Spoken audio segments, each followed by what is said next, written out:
Good day, doctors! I am Jamie Duran, the Healthcare Access Executive Area Lead for Mandaluyong and San Juan. We are from Innovations for Community Health, an independent Filipino NGO that focuses on public-private partnership. We are here today to present to you our main advocacy, which is Kalinga Health, a healthcare access program. As an overview, we will tackle the following items: program overview, program procedure, the different packages, requirements, and then the next steps. To start off, let me briefly introduce to you who we are. We are Innovations for Community Health. We are a young, independent Filipino NGO. And as you may know, we just recently turned 2 years old this April.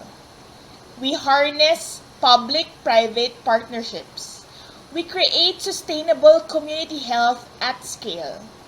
And now, in this current project that we are presenting, we have partnered with the Department of Health, World Health Organizations, and the local government units of 5 cities, namely Marikina, Mandaluyong, San Juan, Quezon City, and Pasig.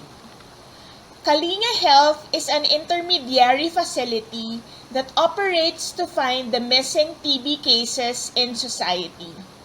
It specializes in private sector engagement, and it bridges the gap between public and private providers of the community. As its flagship initiative, it provides access to quality TB medications and access to state-of-the-art diagnostic tests to patients by offering tiered packages to private physicians that will empower and capacitate them to effectively manage their TB patients. Let me now pass you on to Tony, my colleague, to discuss the next part of the presentation. Good day, Doc. I am Tony Rojas, and I am here to explain to you the program procedure of Kalinga Health Healthcare Access Program. In our first step po, program application. We, the Healthcare Access Executive, will contact or visit po sa inyo po, Doc, para po ma-introduce po namin sa inyo kung ano po yung programa po namin. We will also explain the different packages we offer and its benefits po to the physician and to the patient po. And we will briefly discuss din po the needed requirements for our partnership. With the assigned HLE po sa inyo po, Doc, kami po yung magpo-provide ng Kalinga Partnership Kit. So, itong Kalinga Partnership Kit po, nakalagay po dito yung letter of agreement, physician brochure, patient brochure, tsaka referral form. So, ito po yung sample po namin po, Doc, ng letter of agreement as we get into our partnership po, Doc. So, dito po nakapalog po dito, Doc, kung ano po yung package po na kinuha po ninyo. Ayan po. Yan po yung sample. So, our next kit naman po is yung brochure po natin. So, meron po tayo yung physician brochure, tsaka yung patient brochure po. So, nakalagay po dun yung pinaka-summary kung ano po si ICH, ano po yung role po ni ICH and its program. Ang pinagkaiba lang po nila, sa physician brochure po nakalagay kung ano po yung mga services na in-offer po namin at saka yung packages. Sa ano naman po, sa patient brochure naman po, doon naman po nakalagay kung ano po yung mga needed requirements po nila na kailangan dalhin before sila pumunta sa Kalinga Health Clinic po natin. At ang pinakahuling kit po natin is yung referral form. So, yun.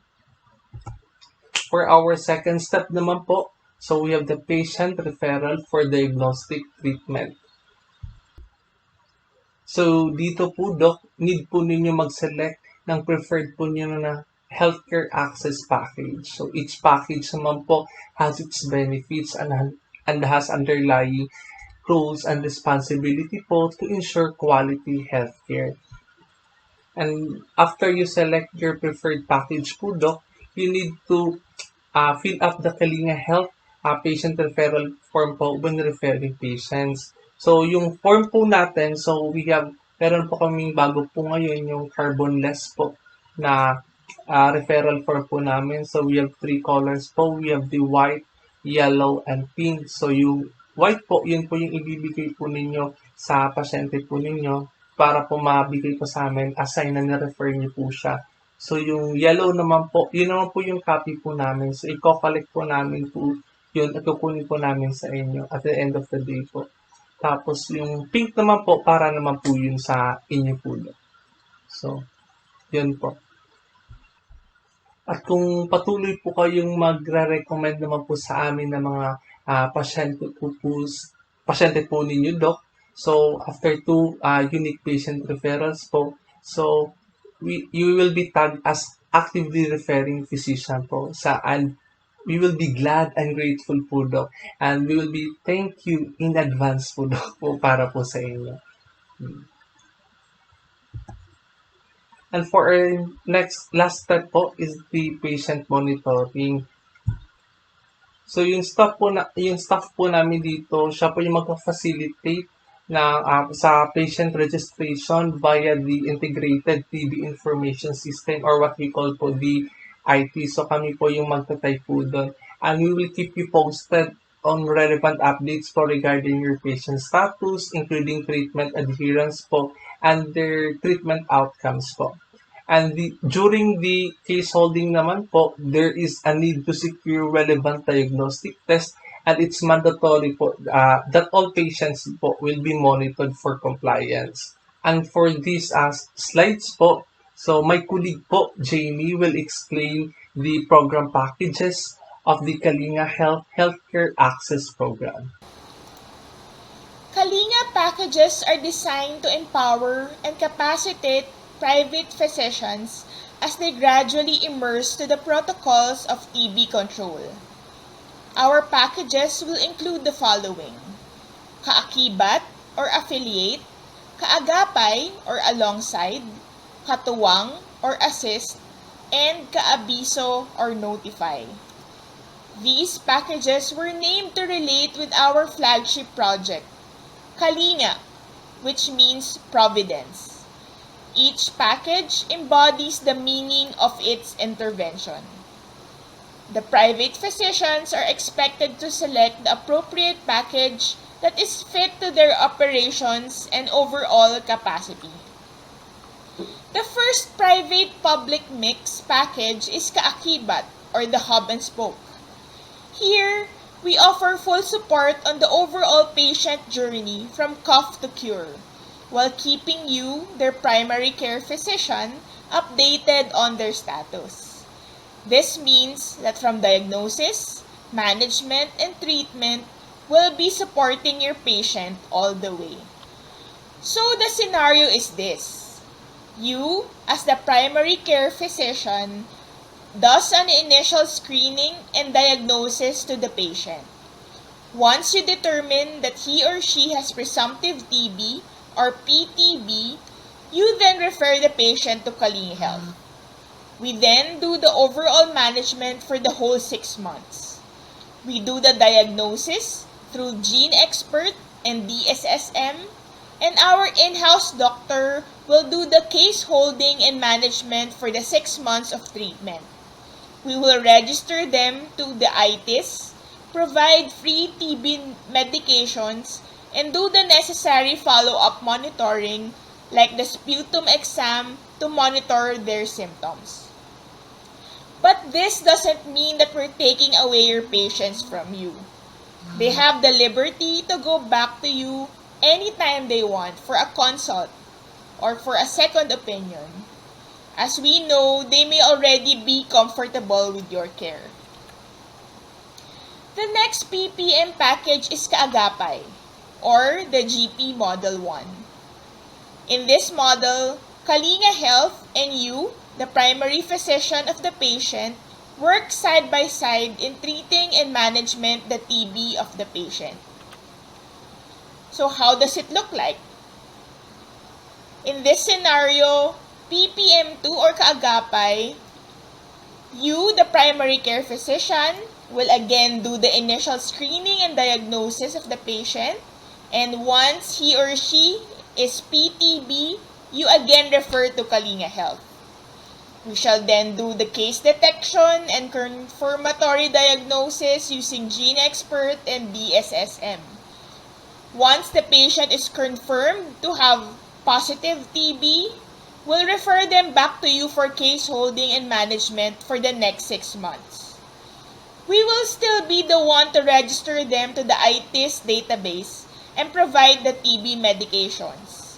But for this PPM package, you'll need to have the capacity to store the medications for a certain duration because you will be the one dispensing them directly to the patient.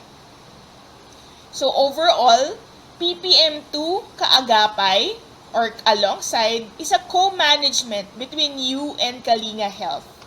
Even if you're the primary care provider for the patient, you'll still need to update us of the status of the patient because we need it for updating of the ITs. We'll be reminding you of the sputum exam for follow-up monitoring. The third PPM package, Katuwang or Assist, offers our partners access to free TB medications and assistance to IT's registration and mandatory notification. The only difference here with the previous package is that maybe you have access to quality diagnostic tests like GeneXperts and DSSM, so you will be availing of that from your provider rather than from us. So the scenario is, again, you'll be doing the initial screening and diagnosis, and once you've determined that the patient is PTB, you will go to your accredited provider of GeneXpert and DSSM for case detection and final diagnosis of TB. Once you've officially diagnosed the patient as TB positive, we will then register them to the ITIS and provide you with free TB medications for the next months. Case holding and management will be done by you as their primary physician. Again, you'll still need to update us of the status of the patient for updating of the ITIS. We will be reminding you of the sputum exam for follow-up monitoring. The last PPM package is the Kaabiso, or MTBN, which stands for Mandatory TB Notification.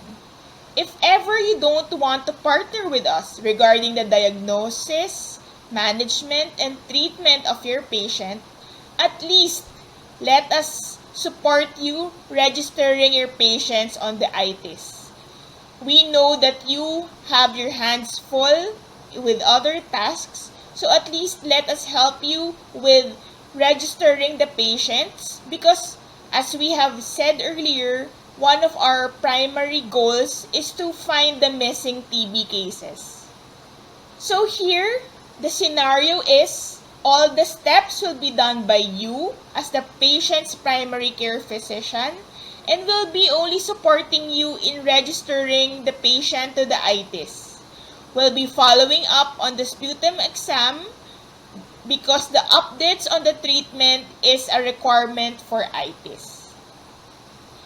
As a summary, here is an overview of the different PPM packages. Later on, we'll be asking you to choose which one is fit for your clinic and private practice.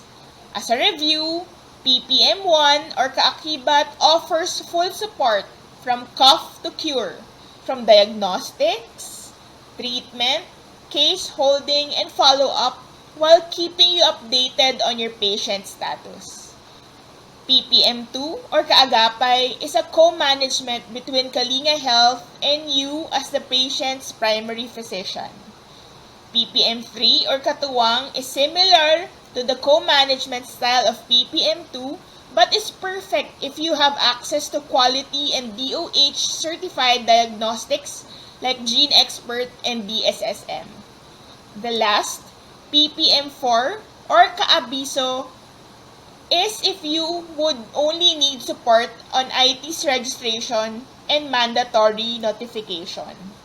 We hope that by this time, you already have an idea of what PPM package to choose for your private practice.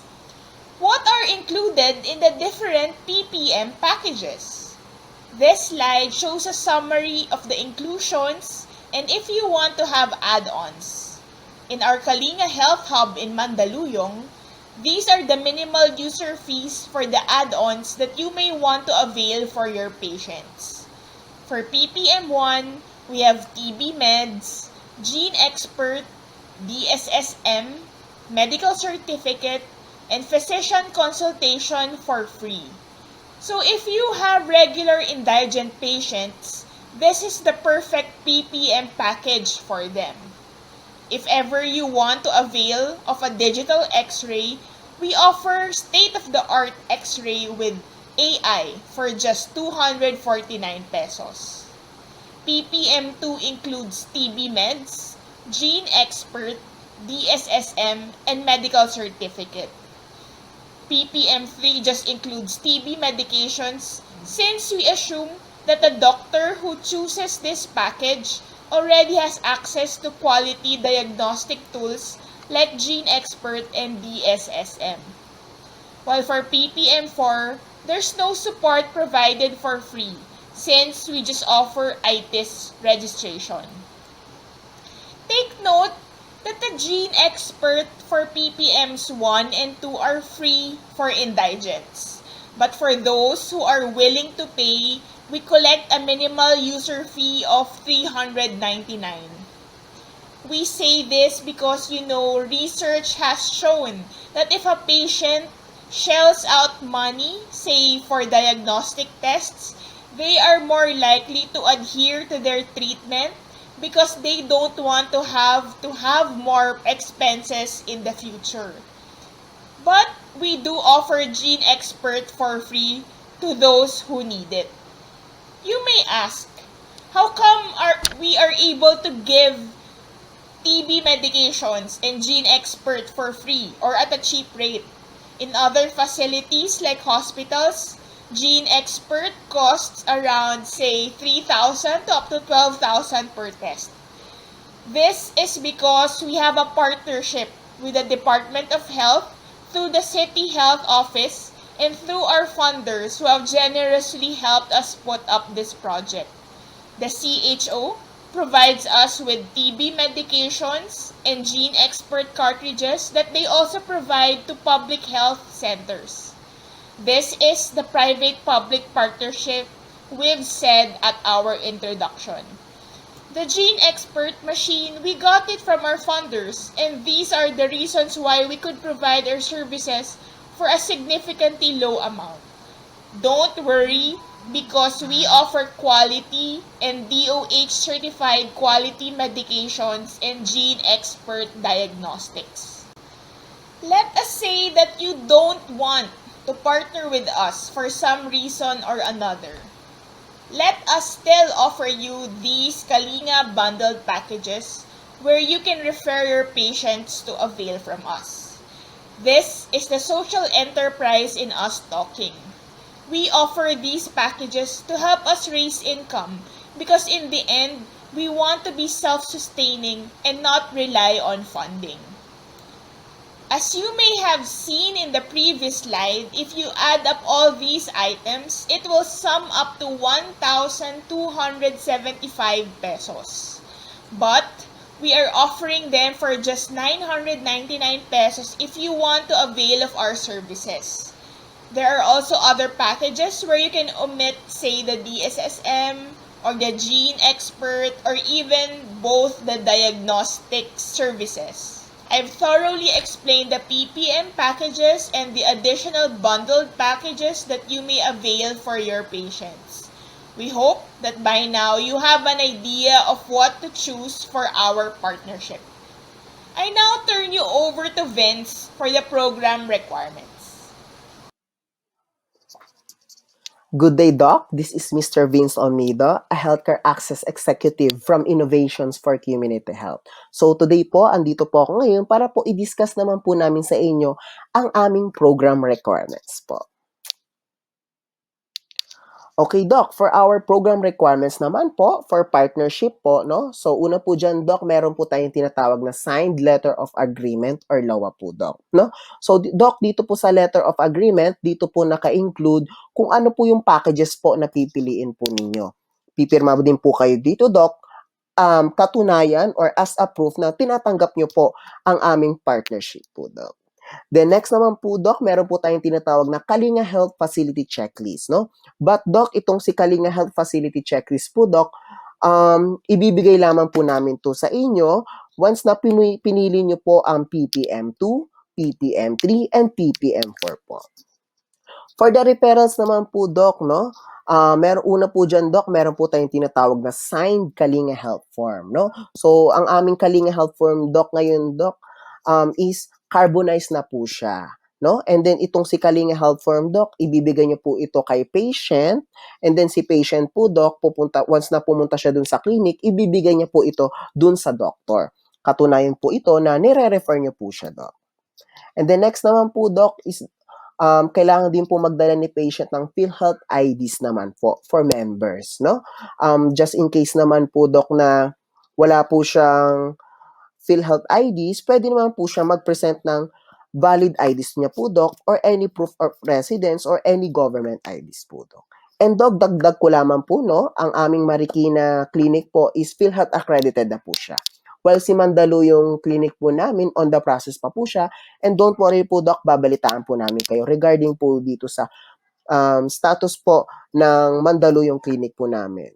Okay. And lastly naman, Doc, for certificate of indigency naman po, just in case po na meron po kayong mga indigence patients na gusto pong mag-avail ng libreng gene expert po namin, no? Magpakita lamang po sila ng certificate of indigency po para po makakuha sila ng libre. Okay. Next naman po, Doc, is the program requirements naman po per packages, Doc, no? So, ang aming packages po kasi, Doc, depende po yan kung anong pipiliin nyo. Kaya, depende din po yan kung ano po ang requirements po namin per packages, no? For our first packages po, Doc, na tinatawag nating kaakibat, ang kailangan lamang po natin dito is the letter of agreement and the Kalinga referral form po, Doc. Okay. Next naman po, Doc, is the kaagapay, no? So, ang kailangan po natin dito, Doc, is lahat po na ito. From letter of agreement, Kalinga referral form, prescription of tuberculosis medications, laboratory request for gene expert and DSSM, submitted DSSM results during treatment, notify Kalinga with final treatment outcome po, no? Yan po ang mga kailangan for PPM2 po natin. Next naman po, Doc, for our PPMT or tinatawag nating katuwang naman po, Doc, no? For katuwang po, Doc, same as with kaagapay, no? Except lamang po for laboratory request for gene expert and DSSM, Doc, no? No? Kasi, Doc, dito po sa aming katuwang or PPM3, ino-offer po namin itong packages na ito sa mga clinic na meron ng accredited na laboratory or diagnostic clinic for gene expert and DSSM po, no?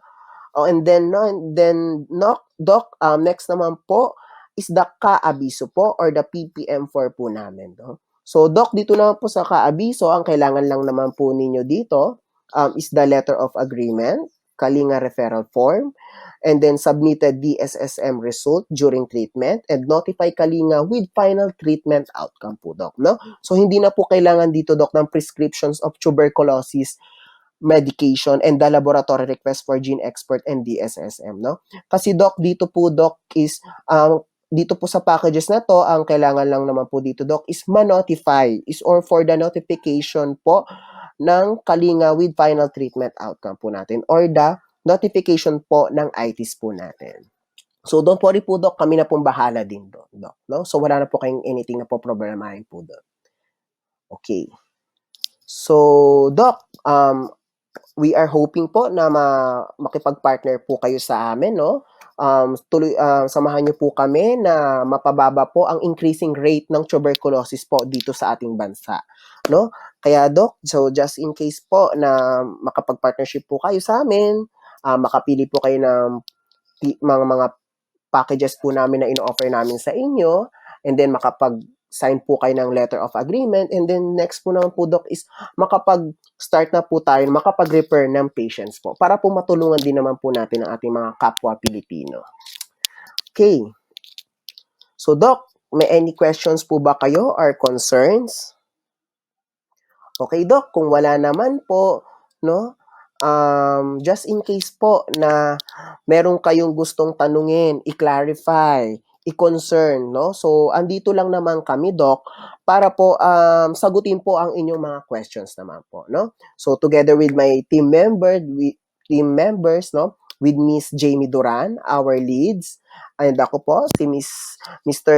Vince E. Olmedo po, and then kasama ko din po namin ang aming bagong HAE po na si Tony P. Rojas naman po, no? So anything po, Doc, pwede niyo po kaming kontakin given na po yan na emails and numbers po. And then, Doc, maraming salamat po sa inyo. We are hoping po na makipag-partner po kayo sa amin and tulungan po natin ang ibang nating mga patients na gumaling na sa tuberculosis. Maraming salamat po and have a nice day. Thank you.